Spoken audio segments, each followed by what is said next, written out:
அடுத்து இன்னொரு small topic, ரொம்ப எல்லாரும் ஆர்வமாக எதிர்பார்க்குற தேடுற ஒரு டாபிக், 666 666 666 என்ற மிருகத்தின் இலக்கம். வெளிப்படுத்தல் 13வது அதிகாரம் வசனங்கள் 16 - 18. இதில் மற்றவங்க சொல்கிற மாதிரி இதில் ஸ்பெக்குலேஷன் எதுவுமே கிடையாது. நம்ம பைபிள்லேருந்து ரூல்ஸ் எடுத்து அந்த ரூலை நம்ம அப்ளை பண்ணி இந்த 666 யாருன்றதை கண்டுபிடிக்க போகிறோம். 666 மிருகத்தின் இலக்கம், the number of the beast. இதுக்கான மூல வசனம் வெளிப்படுத்தின விசேஷம் 13-18 படிக்கலாம். இதிலே ஞானம் விளங்கும். அந்த மிருகத்தின் இலக்கத்தை புத்தியுடையவன் கணக்கு பார்க்க கடவன். அது மனுஷனுடைய இலக்கமாயிருக்கிறது. அதனுடைய இலக்கம் 666. அதனுடைய இலக்கம் 666 666 அப்படின்னு சொல்லி ஆவியானவர் குறிப்பிட்டுட்டாரு. ஆனால் அந்த 666க்கு வந்துட்டு இன்னொரு பேர் இருக்கு, நம்பர் ஆஃப் த பீஸ்ட், அதாவது மிருகத்தின் இலக்கம்னு சொல்லப்பட்டிருக்கு. இன்னொன்று வந்துட்டு நம்பர் ஆஃப் அ மேன், மனுஷனுடைய இலக்கம் அப்படின்னு சொல்லப்பட்டிருக்குது.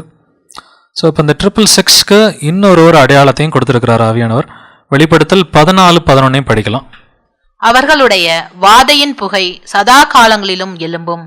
மிருகத்தையும் அதன் சொரூபத்தையும் வணங்குகிறவர்களுக்கும் அதனுடைய நாமத்தின் முத்திரையை தரித்து கொள்ளுகிற எவனுக்கும் இரவும் பகலும் இளைப்பாறுதல் இராது. ஸோ அதனுடைய நாமத்தின் முத்திரை அப்படின்னு சொல்லியிருக்கு. இங்கிலீஷில் mark of his name. Mark of the பீஸ்ட்டுக்கு இன்னொரு பேர் mark of his name. So இது வந்துட்டு 2வது நூற்றாண்டில் ஐரினேயஸ்ன்ற ஒரு ஆள் தொடங்கி இன்னைக்கு வரைக்கும் இது யார், 666னா என்னது அப்படின்ற ஒரு பெரிய ஆராய்ச்சி நடந்துக்கிட்டே தான் இருக்குது. பட் இது ஆவியானவர் வந்துட்டு சொல்லிட்டாரு, புத்தியுடையவன் கணக்கு பார்க்க கடவன். ஸோ இதில் ட்ரை பண்ணுறதுல எந்த ஒரு தவறும் கிடையாது, தேடி பார்க்குறதுல தவறு கிடையாது. இதில் ஞானம் விளங்கும். கர்த்தருக்கு பயப்படுதல் தான் ஞானம். ஸோ அவருக்கு நம்ம பயந்து அவர்கிட்ட கேட்டோம்னாக்கா அவர் சொல்லி கொடுத்துருவார். ஆனால் இது நம்பர் ஆஃப் மேன், மனுஷனுடைய இலக்கம் அப்படின்னு சொல்லப்பட்டிருக்கு. மனுஷனுடைய இலக்கம் இல்லாட்டினா மனுஷனுடைய நாமம், மனுஷனுடைய நாமத்தின் பேர் ஒன்று எடுக்கணும். அதுக்கு நம்ம கம்ப்யூட்டேஷன் போட்டு நம்ம கூட்டி பார்த்தோம்னா 666 நம்பர் வரணும்.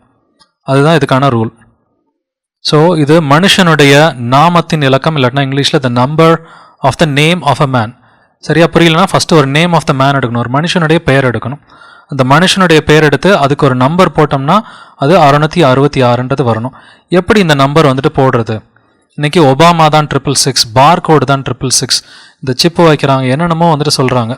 ஸோ நிறையா பேர்களை யூஸ் பண்ணி கம்ப்யூட்டருக்கு நீங்கள் போட்டு பாருங்கள் 666 வருது அப்படின்னு சொல்லி நிறையா பேர்களை யூஸ் பண்ணுறாங்க. ஆனால் இதில் 99.99% பைபிளில் இருக்க சில பேசிக் ரூல்ஸ் அப்ளை பண்ணால் தூக்கி எறிஞ்சிடலாம். ஸோ முதல் விஷயம் வந்துட்டு எலிமினேஷன் ப்ராசஸில் ரைட்டான ரோடு எடுக்கணும். உங்களுக்கு ஒரு ஊருக்கு போகணும், அந்த ஊருக்கு போகிறதுக்கு வந்துட்டு 1000 வழிகள் உங்கள் ஊர்லேருந்து இருக்கலாம். ஆனால் ரைட்டான வழி எடுத்தால் அந்த ஊருக்கு போய் சேர முடியும். நம்ம எடுக்கிறப்பே தப்பான வழி எடுத்துகிட்டா வேறு ஊருக்கு போயிடும். ஸோ அப்ரோச்ன்றது ரொம்ப ரொம்ப இம்பார்ட்டண்ட். நம்ம எடுக்க போகிற அப்ரோச்சுக்கு வந்துட்டு ஒரு 3 ரூல்ஸ் நம்ம ஃபாலோ பண்ண போகிறோம். புதிய ஏற்பாடு எந்த மொழியில் எழுதப்பட்டது? கிரீக்கில் எழுதப்பட்டுச்சு. ஸோ நம்ம எடுக்க போகிற வார்த்தை கிரீக் வார்த்தையாக மட்டும்தான் இருக்கணும். கம்ப்யூட்டர் கிரீக் வார்த்தையா? இல்லை. ஒபாமா கிரீக் வார்த்தையா? இல்லவே இல்லை. இன்றைக்கி நீங்கள் கேள்விப்பட்ட அநேக வார்த்தைகள் கிரீக் வார்த்தையே இருக்காது. ஸோ எல்லா வார்த்தைகளையும் குப்பையில் தூக்கி போட்டுருங்க. The word must imply the name of a man. அது மனுஷனுடைய இலக்கம். ஸோ அந்த பேர் ஒரு மனிதனுடைய பெயராக இருக்கணும். கம்ப்யூட்டர் ஒரு மனிதனுடைய பெயரா? இல்லை. பார்கோடு ஒரு மனிதனுடைய பெயரா? இல்லை. ஸோ இந்த மாதிரி மனிதனுடைய பெயராக இல்லாதது எல்லாத்தையும் தூக்கி போடலாம். அடுத்து அதை கம்ப்யூட் பண்ணாக்கா 666 வேணும். பேசிக்காக இந்த 3 ரூல்ஸ் தான் நம்ம எடுக்க போகிறோம். அது ஒரு கிரேக்க வார்த்தையாக இருக்கணும். வெளிப்படுத்தல் விசேஷம் கிரீக்கில் எழுதப்பட்டதுனால அது ஒரு கிரேக்க வார்த்தையாக இருக்கணும். அது மனிதனை குறிப்பிடுற கிரேக்க வார்த்தையாக இருக்கணும். அதை கம்ப்யூட்டேஷன் பண்ணால் 666. அப்படி நமக்கு மேட்ச் ஆகிற ஒரே வார்த்தை லாட்டினோஸ் அப்படின்ற வார்த்தை.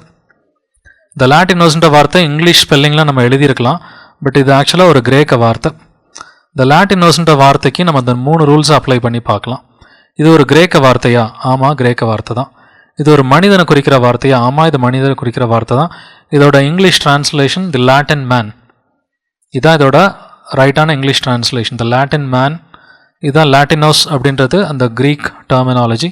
அதை கம்ப்யூட் பண்ணால் 666 வருதான்னு பார்த்தீங்கன்னா இது நானே பர்சனலாகவே போட்டு பார்த்தேன். நீங்கள் கிரீக் ஆல்ஃபபெட்ஸ் அஸ் நியூமரல்ஸ் இந்த விக்கிபீடியா பேஜில் போயிட்டு கிரீக் ஆல்ஃபபெட்ஸ் நிறைய பேருக்கு தெரிஞ்சிருக்கிறதுக்கு வாய்ப்பு இருக்குது.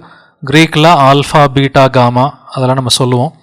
ஆல்ஃபா, டெல்டா இந்த மாதிரி வார்த்தைகள் இருக்குது. இதுக்கு நம்பர்ஸும் கொடுத்துருக்குறாங்க. ஆல்ஃபானா 1, பீட்டானா 2, இல்லை டெல்டானா 4 அப்படின்ற நம்பர்ஸ் கொடுத்துருக்குறாங்க. ஸோ இந்த நம்பர்ஸ் எடுத்து நீங்கள் லாட்டினோஸ்க்கு நீங்கள் போட்டு பார்த்தீங்கன்னா எல்ஃபா லாம்டா இதுக்கு 30ன்ற வேல்யூ இருக்குது, ஏ ஃபார் ஆல்ஃபா இதுக்கு 1, டி ஃபார் டாவ் இதுக்கு 300. ஸோ இந்த கம்ப்யூட்டேஷன் போட்டு பார்த்தீங்கன்னா 666 எக்ஸாக்டாக மேட்ச் ஆகுது. இப்போ நீங்கள் ஏற்கனவே பார்த்த வார்த்தைகள் நிறையா வார்த்தைகள் இருக்கலாம், அது அந்த வார்த்தைகள் எதுவுமே வந்துட்டு இங்கிலீஷ் வார்த்தையாக இருக்காது, அதாவது கிரேக்க வார்த்தையாக இருக்காது. இப்போ திரும்பவும் இதுக்கும் போப்புக்கும் ஏதாவது சம்மந்தம் இருக்கா அப்படின்றத பார்க்கலாம். இங்கேயும் போப்புக்கு சம்மந்தம் இருக்குது. இப்போ லாட்டின் மேன், லாட்டின் மேன் அப்படின்றது அர்த்தம். யார் அந்த லத்தீன் மனிதன் அப்படின்றத பார்க்கலாம். லத்தீன் மொழியை பற்றி முதல்ல நம்ம பார்க்கலாம். Latin is the official language of the unholy see. அவங்க ஹோலி சீன்னு சொல்லிக்குவாங்க, ஆனால் அன்ஹோலி சீன்னு சொல்கிறது தான் கரெக்டாக இருக்கும். ஸோ வேட்டிகனோட இன்னொரு பேர் அஃபிஷியல் லாங்குவேஜஸ்லாம் பேர் ஹோலி சி தான். வேட்டிகன் சிட்டின் வெளியில் தான் பேர், டாக்குமெண்ட்ஸில் சைன் பண்ணுறது அந்த கண்ட்ரிக்கு பேர் ஹோலி சி தான் வந்துட்டு. ஸோ அவங்களோட அஃபிஷியல் லாங்குவேஜ் இது வந்துட்டு இன்றைக்கி உலகத்திலே லத்தீன் யூஸ் பண்ணுற ஒரே ஒரு ஊர், அந்த 1000 பேர் மட்டும்தான். அடுத்து the unholy see uses Latin in all its official documents. அவங்க அஃபிஷியல் டாக்குமெண்ட்ஸில் கையெழுத்து போடுறது ரெக்கார்ட்ஸ் எல்லாமே லாட்டினில் தான் இருக்கும். கேத்தலிக் மாஸ், கத்தோலிக்கர்கள் பூசைக்கு போயிருப்பீங்க எக்ஸ் கேத்தலிக்ஸாக இருந்தாக்கா. 1965 வரைக்கும் லாட்டினில் தான் வந்துட்டு எல்லா ஊர்களையும் கேத்தலிக் மாஸ் நடந்துச்சு. இப்போ தான் மாற்றிருக்கிறாங்க, கடந்த ஒரு 50 வருஷமாக தான் மாற்றிருக்கிறாங்க. இன்ஃபேக்ட் உங்கள் வீட்டில் யாராவது 70 வயசுக்கு மேலே கேத்தலிக்ஸ் இருக்கிறாங்கன்னா அவங்கள்ட்ட கேட்டு பாருங்கள், கண்டிப்பாக லாட்டின் மாஸ் அவங்க அட்டன் பண்ணியிருப்பாங்க. எங்கள் வீட்டில் நான் செக் பண்ணி பார்த்தப்ப லாட்டின் மாஸ் நிறைய பேர் அட்டன் பண்ணியிருக்கிறாங்க. அது மட்டும் இல்லாமல் கேனல்லா படிக்கிறதா இருந்தால் வேளாங்கண்ணியில் நடக்குதா? ஓகே, இன்னொரு ப்ரூஃப். கேனல்லா யாராவது படிக்கிறதா இருந்தாக்க அது லாட்டினில் மட்டும்தான் வந்துட்டு டீச் பண்ணுறாங்க. உலகத்திலே ஒரே ஒரு ஏடிஎம் லாட்டின் மொழியில் இருக்குது, அது வேட்டிகன் சிட்டிக்குள்ளார இருக்குது. ஏன்னா அங்கே இருக்கிற சில கார்டினல்ஸுக்கு அவங்களுக்கு லாட்டினை தவிர எதுவுமே தெரியாது. குறிப்பாக இட்டாலி பேஸ்ட் அந்த பீப்புளுக்கு லாட்டினை தவிர எதுவுமே தெரியாது. வேட்டிகனில் அவங்க ஒரு ரேடியோ ஒரு டெலிவிஷன் வச்சுருக்கிறாங்க, இதுவுமே லாட்டினில் தான் வருது. ஸோ யார் இந்த ஆள், யார் இந்த லாட்டின் மேன்? இது போப்பை குறிக்கிறது தான்.